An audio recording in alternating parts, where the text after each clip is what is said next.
Hello and namaste. Welcome back to Namaste. Thank you for joining me again today for basic poses. So I'm going to go over the basic poses that are usually in sun salutations. You'll hear teachers say, we're going to run a sun A, we're going to run a sun B, we're going to do a sun salutation. Oftentimes I'll do moon salutations. But usually there is some form of sun salutation in almost every yoga class, not always, but pretty frequently. So it's a good place to kind of start and to feel comfortable that you know a couple of things and you can feel into a couple of the poses. And again, different traditions run their sun salutations different. So there are a whole bunch of different ways to run a sun A or a sun B. But usually it's still this mix of same basic poses. Let's start with Tadasana or mountain pose, which for, like I said, even the pose can vary from tradition to tradition or body to body. So oftentimes we do hip width apart, which is usually about 2 fists apart. And this is good for your knees and hips. Sometimes we put our big toes together and our heels apart. Main thing is, I often say try to keep your knees pointing the same direction as your toes. It's really good for your hips and your knees. And then you're stacking, so your stacking knees are over my ankles and my hips are then over my knees, and then you kind of check your pelvis and see if it's tilting one way or another, and if that made your rib cage come out, put it back, bring the shoulders down, tucking the elbows tight to the body and the pinkies facing toward the front of the room helps us prepare for other poses, and we're really rooting down into our feet and elongating up. And this can be actually a pretty tough pose, just to stand and hold your mountain Tadasana pose. To change it into a high mountain, which often we do next in the flow, we raise up our hands, bring our ears down, bring the shoulders down, hands come up and try to hug the ears. And we're still thinking about our stack and realigning, and that sometimes there's a little back bend, but oftentimes the next step would be a forward fold. So I'm not going to run through everything about every pose. I'm just going to give you a basic idea. Again, listening to your body, listening to your breath, not doing anything that hurts you. And always you can come back to what we call a child's pose, which is you can either be laying with your knees tight and flat like here. You can put your hands in front. You can even widen out your knees and lie in between. Sometimes child's pose is not. We always say go back to child's pose, so sometimes that's not the comfortable pose to go back to. Another nice place to come back to is windshield wiper or knees to chest. Just depends on your body and what's comfortable for you, but always listening to your body. Okay, so from our mountain pose, and we come up into our high mountain, sometimes we'll do a slight back bend and we forward fold. When forward fold, you want to hinge at your hips and lead with your chest. Bend your knees if your hamstrings are tight. When you bend your knees, you're using your muscles. And when your legs are straight, you're using your bones. So you can think about that and throughout your poses.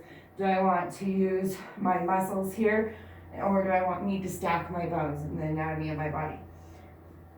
So I'm going to forward fold, try to hinge at the hips and lead with my chest and down.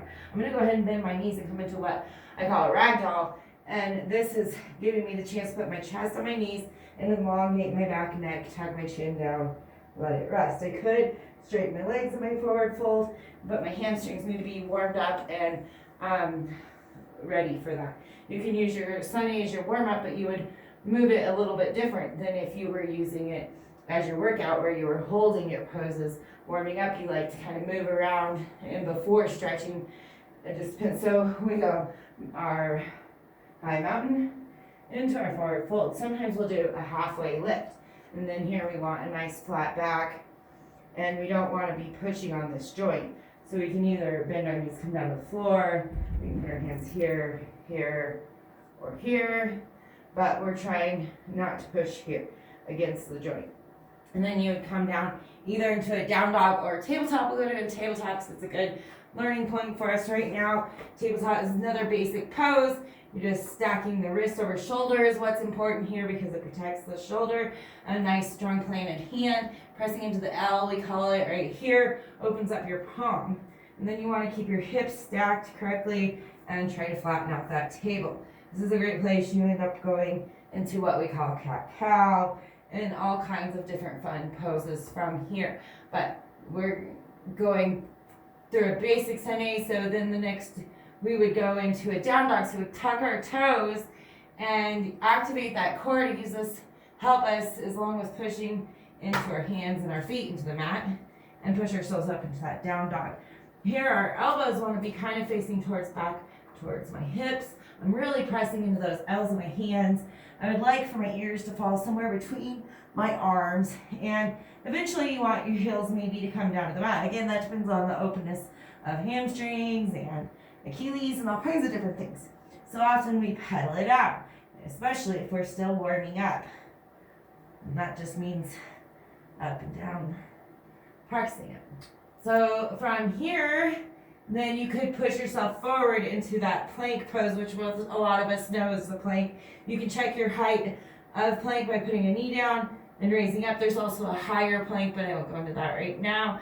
Importance of plank is definitely stacking right here and making sure that core and everything is tight and protecting the body. It's a very strong pose. You're holding everything tight.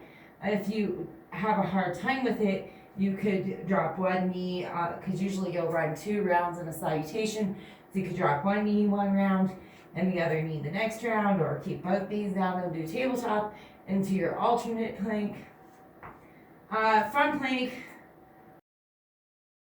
What you can do when they say do knees, chin, chest, chaturanga, or just come down to the mat. So you do just come down to the mat. Or from plank, you could push into child's. And then the next pose is going to be down on the mat. Or another version, they'll say knees, chin, and chest. And again, these are moving up in difficulty.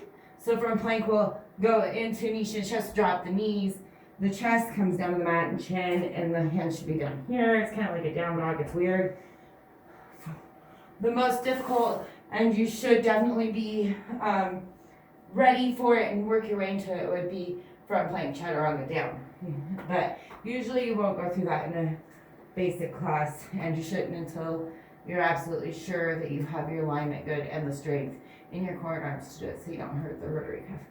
So anyway, we'll just say that we went from our plank down to the mat, and then we're going to put our hands underneath our shoulders here, but I'm not putting a lot of pressure on my shoulders. My feet are still can be hip width apart, and they're pressing into the mat, and I'm pushing in with my pelvis. All of the it's going to come from my core and down here. My hands have very little weight pushing into up into what we'd call baby cobra. My elbows are tight, my shoulders down, or maybe they're up dog. And then from here, you would usually go back down into your down dog. You could go to table first on the way here, and then walk your hands to your feet, or your feet to your hands, back in your forward fold, maybe halfway lift, and rolling up into your Tadasana. And then that was more of a little bit of a Sun A type. Sun B variation would be a little bit different and similar. You have your Tadasana often, and maybe even the forward fold. These could go all kinds of different ways. Maybe swoop it into a chair pose. A lot of us are familiar with. You can keep your arms down here if you have shoulder problems, or up at your ears, or even down at your sides. Trying to keep our weight in the back and the heel. I usually don't drop down enough into chair. It's not my favorite pose, which is a good place to stay sometimes. Okay, so from here, then maybe the forward fold, and then a down dog. And then a 3-legged dog, where I would kick up a leg and bring it or help it in between my hands so that I'm in a high lunge. And then here oftentimes they say you can stay in your high lunge, and even if they don't say, you always have the option to come down in your low lunge and just take it a little more easy For this, your knees, knee over ankle. And then from here, often we do a little side opener, side angle, I think we call it. And you would usually plant through this inside hand and open up the chest. And from here, you would kick back and then go through that downward flow again. And if you're curious, this would be the chaturanga.